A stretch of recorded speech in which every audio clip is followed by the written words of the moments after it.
You think you know the sky and wind, but then you come to a foreign land where unfamiliar songs on the air beckon you toward the unknown. Katalina, where do you think this breeze is coming from? The wind rustled Lyria's hair affectionately as she spoke. From somewhere far, far away. Much time has passed since Lyria and I escaped from the Erste Empire and met the captain in the woods of Zinkenstill. I found myself thankful that the sky has no limit, because no matter how many journeys I've made at her side, there will always be more to look forward to.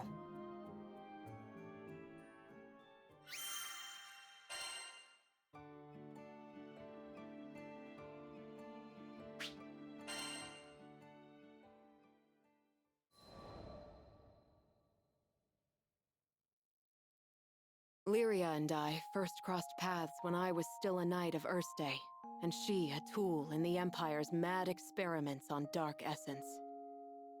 So you're Lyria. I was appointed to stay by her side as both captor and guardian. She reminded me of a beautifully crafted puppet, never moving or speaking unless commanded.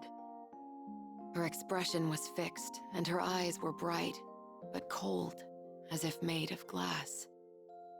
Moved to pity, I wanted at the very least to light a smile on her face. But I may as well have been talking to a doll.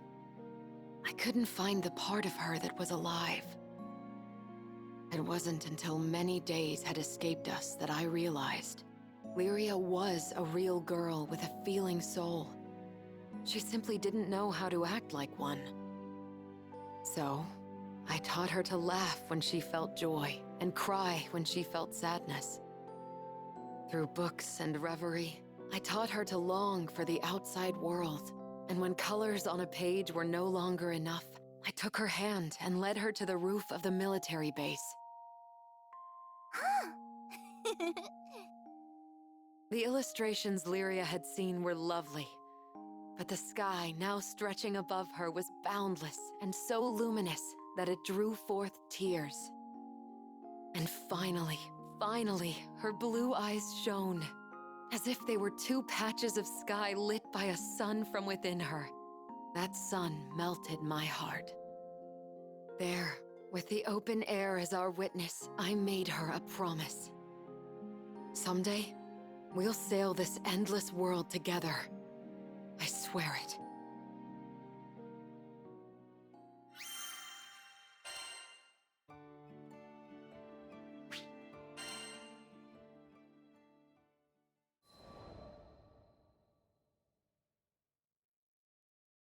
As the bond between us grew, so did the cruelty of the experiments they performed on Lyria. Lyria doesn't belong here. No living creature does. The shining empire I served now became to me a place clouded by doubt. Day after day, a battle raged within me, between the knight loyal to her flag and the guardian who wanted to set a sad girl free.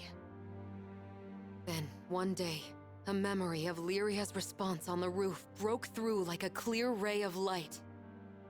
Really? You'll show me this endless world? I had made a vow. There was no more question where my allegiance lay.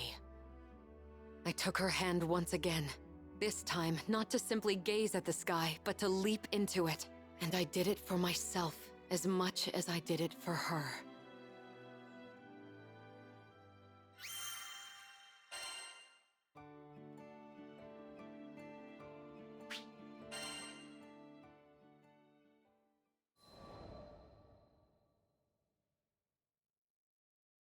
Sometime after the commotion at Tempil, life in Folca began to struggle towards normalcy. The breeze was soft and welcoming. I'd been blind to the city's charms before, focused as I was on rescuing Lyria from the Church of Avia. The sun watched over the victims of Furikin's rage as they raised new homes for themselves from the rubble. But once scars have set in, they are slow to fade. Here and there, the children of Tempeal labored with tools too large for their hands. I offered my aid, but the children said their work was their responsibility. As long as you're sure you'll be okay. Some distance away, a small boy burst into a red-faced fit. Lyria and I rushed over, hoping to be of help.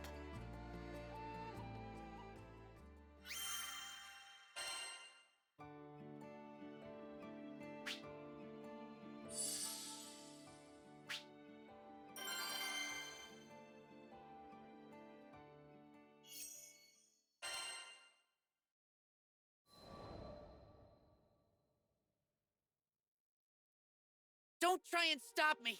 I have to do this! He hurled his words like stones as he whipped into a run. Concerned, I asked a nearby man about the boy. He explained that the boy's sister was ill, and the lad was after the remedy, an herb called windcrest. The sickness was assumed to have died out hundreds of years ago, but had now returned to torment the child. And if that's not enough, I heard the woods where windcrest grows have turned into a monster den. The boy had struck out alone. Folka had no soldiers to spare, for they were all dispatched to Tempeal for the reconstruction effort. No one was left to answer his pleas, but I would. In my heart, I vowed to bring back the child, and if possible, the herb too. I prayed only that I wasn't too late.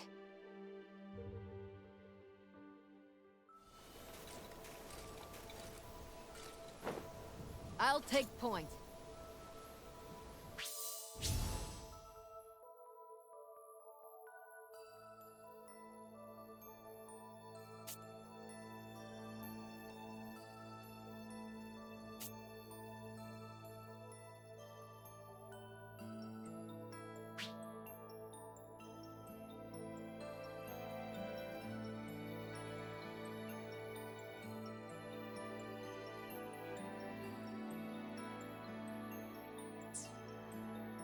Well, according to that old villager, this is the place we want to be. Perfect. Keep your eyes peeled for Windcrest.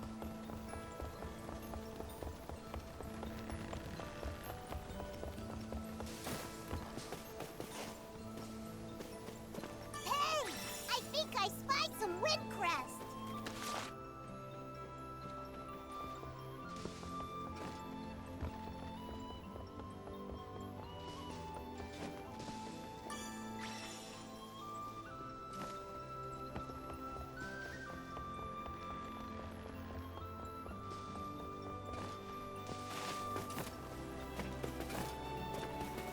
Earth spirits. Strange. We didn't see any the last time we were here. Seems like they're attracted to the windcrest. Maybe they can feel its power.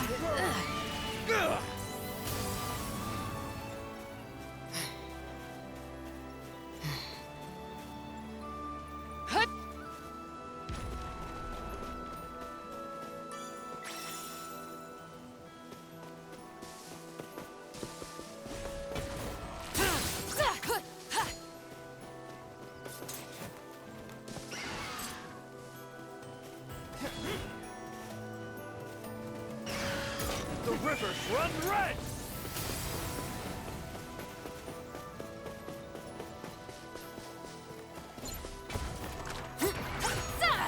Know your place!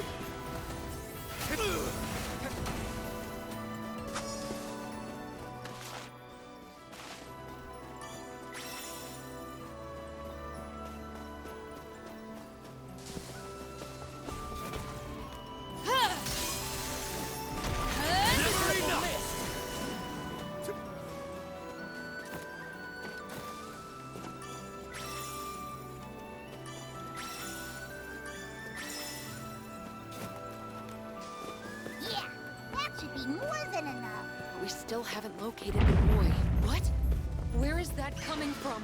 I don't know, but it can't be a good sign. We better hurry.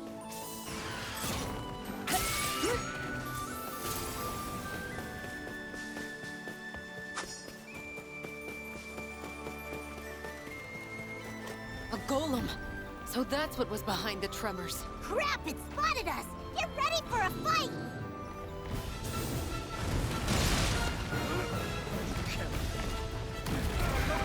Thanks! I will be your guiding light.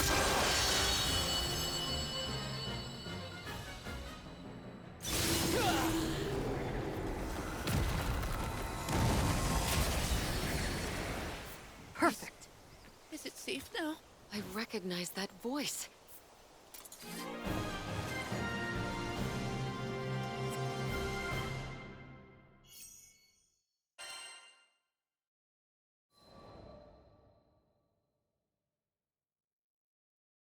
With a final death knell, the golem stilled. The boy crawled out from the tall grass, and I pressed the wind crest into his trembling hand. Wow! Now I can save my sister! You're the best, lady! He smiled at me, and with a great burden lifted from his shoulders, skipped the whole way back to Folka. As I watched his happy shuffle, I wished more joy and color into his life of toil, which had been covered by the dust of destruction.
Yes, can I help you?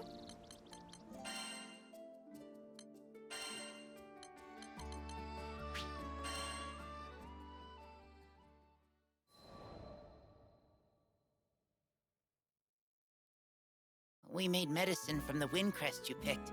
The doctor said Hazel looks better every day. This morning, she was able to get out of bed and do some drawing. She loves drawing pictures. Thanks again, Katalina. From Al. And Hazel. P.S. Please visit Folka when you have a chance.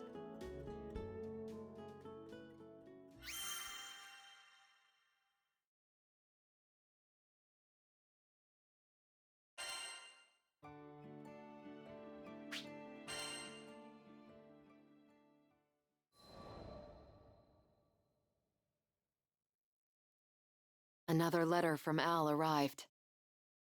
Hazel had fully recovered and was bouncing about with unbridled energy. Al had returned to work on the reconstruction site, and was working twice as hard to make up for lost time. Is it just me, or is his writing messier? It wasn't just Vern. Not only were there more missing words and misspellings than usual, the lines of Al's letters were harsh and tangled. Evidently, he'd scrawled them in a great hurry between jobs. I got a bad feeling that next up, it's gonna be Al himself stuck in bed. I shared Vern's sentiment. This was a boy willing to pick herbs from death's very garden for his sister. There was not an ounce of self-restraint in his character. I could only hope that he would emerge from this trial unscathed.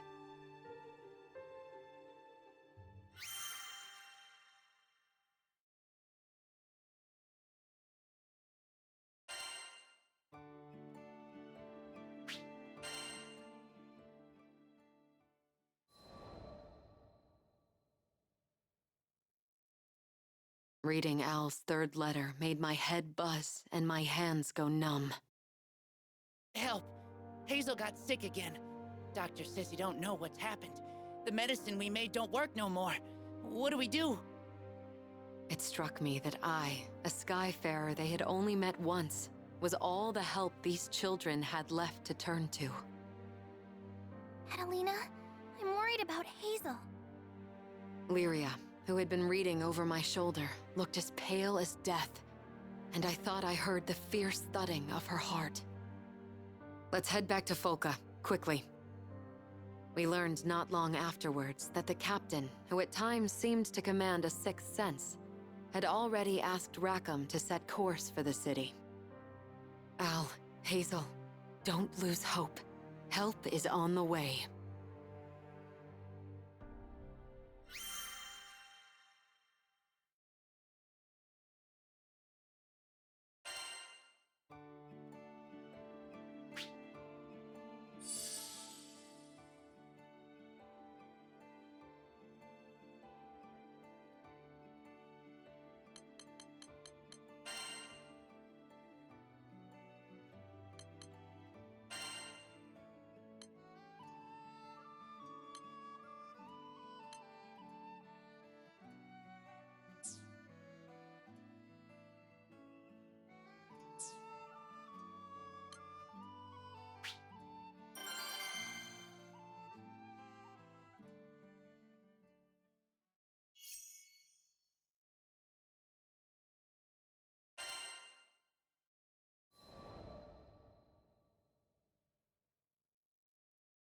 When we arrived at Folka, Al came out to greet us. I noticed he wouldn't meet any of our eyes and ducked his head like he was hiding from the world. The doctor had examined Hazel from head to toe, but as far as his eyes could tell, there was nothing wrong with her. Hazel says all she needs to get better is some Wraithring eggs, but I just don't know. Al's voice was so small, I could hear the distance between us. Not physical, but emotional. He explained reluctantly that the Wraithwing was a bird which lives among the ancient ruins of Dolly Island. Actually, forget it. We've made you guys do too much already. We'll figure something out. His smile didn't quite reach his eyes, which were enclosed in dark circles. The reconstruction effort must have been hounding him, and he was apparently not its only victim. Hazel had fallen ill around when Al began overexerting himself. I think I see what's going on here. Gently pushing aside Al's objections, we left to search for a Wraithwing nest. The task ahead, though dangerous, was for brother as much as it was for sister.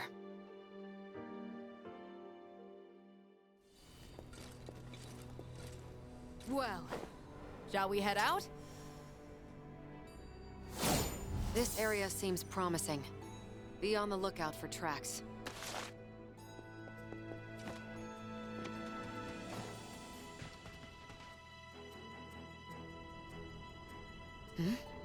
This is quite a rare find. We'd better add it to our provisions. It may come in useful later. What's this? This cargo's sure been roughed up. Large talon marks and scattered feathers. The culprit is probably a wraithwing. Let's see if it's left any other tracks.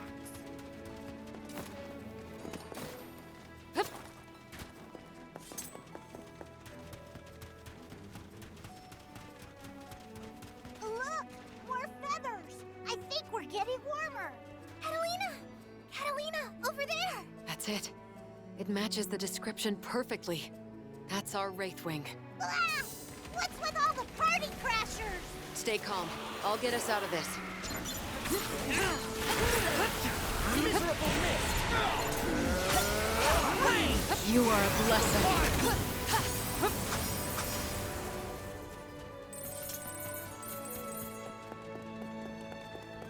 Nice! Now come on! We've got a bird to catch!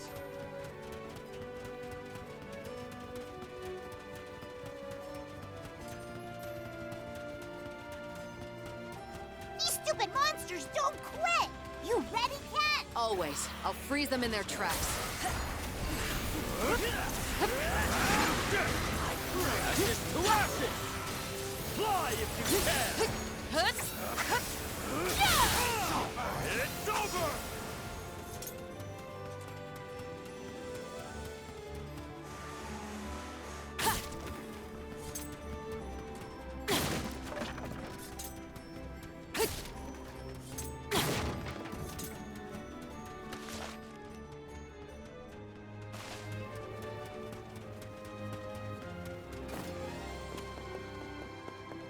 Look! The bird! It's watching us really closely. Whoa! Looks like it's got giant... All right! Take that, you big chicken! Now we just need to search the nest and collect the eggs. I can't help feeling guilty, though. We're so sorry, Miss Wraithwing. We promise we won't take more than we need.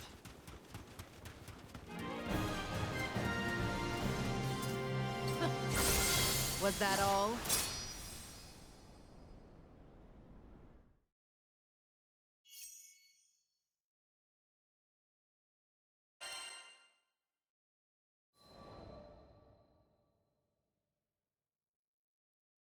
I took our prize to the dining hall. But weighing on me was the thought that Hazel had likely told Al a white lie. It said that one bite of a wraithwing egg sends waves of energy coursing through your body. I guessed that she wanted the meal not for herself, but for her exhausted brother. I'm so sorry. My suspicions were confirmed when I returned from the canteen to find Hazel apologizing to the crew. Katalina, we need to tell you something. I cut Al off. I knew speaking the words would hurt him. It was better that he didn't give sound and substance to unnecessary guilt. I don't know what's troubling you, but you have to eat. It's the only way the two of you will get better. Food and comfort. That was all I could afford them.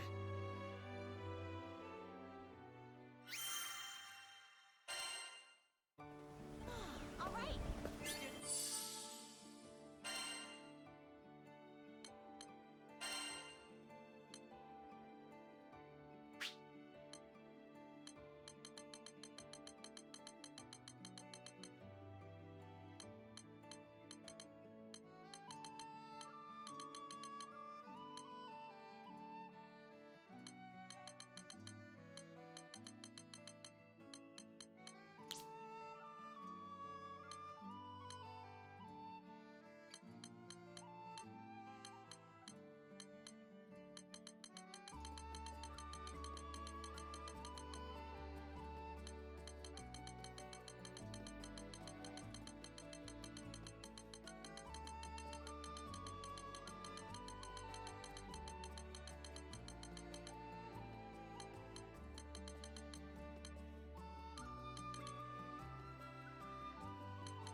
Back at the dining hall, plates of wraithwing egg omelet were lined up on a table, wafting forth irresistible aroma. Is that really for us? At my nod, Al dug in. Ow! Oh, burnt my tongue. But, so good. I love it! Muffled voices caught my attention, and I looked out the window to see a gathering crowd. Though I had only collected a basket of the famed eggs, it seemed that was enough to feed the whole city. Hey, Al. Heard from your sister. Sorry, I should have noticed you were working yourself to the bone. A man who seemed to be in charge of reconstruction efforts came to our table. Gently, he explained that he had only now been made aware of Al's failing health. He vowed to encourage the workers to rest, so no one would overexert themselves ever again. Al, you okay, bud? You don't look so good. Vern, who had been flitting carefree through the air, came to a sudden stop. I smiled at his concern, which was well-meaning but misplaced. Al was going to be fine now. It was time for a celebration, and I had the perfect surprise planned. Their reactions are going to be priceless.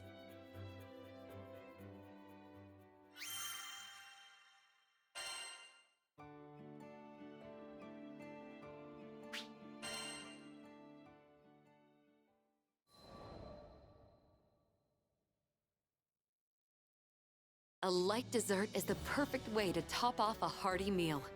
Stealing my way into the kitchen, I cooked up an original dish using spare ingredients and imagination. When I unveiled my creation, the crew gulped in what I assume was anticipation. The people of Folka, however, were more vocal with their excitement. You're saying that the very hand that defeated the Wraithwing made this dessert? Is there anything she can't do? It was enough to make me blush. But, if I may be so bold, I don't think their praise was unearned. My dish was wholly unique in its shape, color, and smell. Katalina, this is amazing!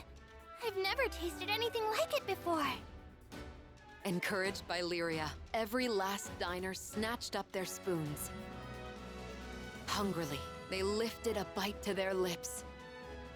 And the moment right after, as if someone had captured the scene in a painting, they all froze. There are times when people are so filled to the brim with emotion, not even the smallest physical movement is possible. For the diners, this was apparently one of those times. It seems I'm not such a bad chef after all. Take that, naysayers.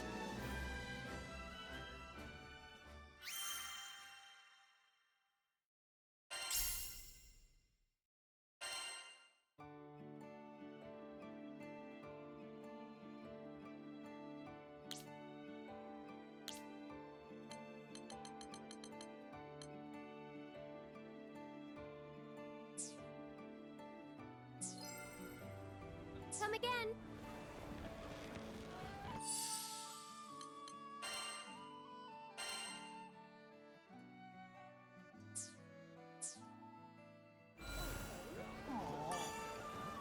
Yes, can I help you?